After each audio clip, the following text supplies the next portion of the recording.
Progressive overload day 14। আজকে থেকে এই জার্নিটা আবার রিস্টার্ট হবে। ডায়েট আর এক্সারসাইজের মধ্যে কিছু চেঞ্জ আসছে, তো আমি চেষ্টা করব এই সিরিজে আপনাদের সাথে আমার এক্সপিরিয়েন্স শেয়ার করার। ইনশাল্লাহ এই বছরের শেষের দিকে স্ট্রেংথ আর বডি শেপ দোনোটাই পরিবর্তন হবে। যারা আমাকে দেখতেছেন আমার পাশাপাশি চেষ্টা করবেন আপনারাও নিজেকে পরিবর্তন করার, যারা করতে পারতেছেন চেষ্টা করবেন আরেকটু নিজেকে বেটার করার। এভাবে আমরা সবাই ইনশাল্লাহ গ্রো করব। তো প্রথমেই শোল্ডার ওয়ার্ম আপ করে 2 set warm up pull up করলাম। তো প্রথম ওয়ার্কিং সেট হিসেবে এডিশনাল 45 কেজির সাথে আজকে রেপ আসছে 8টা। এখন নতুন টার্গেট থাকবে আমার এই ওয়েটের সাথে আরো 4-5টা রেপ বেশি বের করার।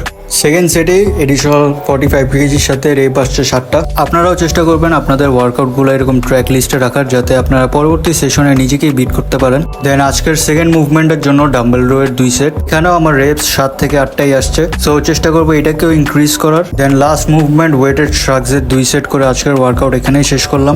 এই সিরিজে আমাদের একটা থিম ছিল, সেটা হচ্ছে 1 rep heavier 1 step closer। See you tomorrow.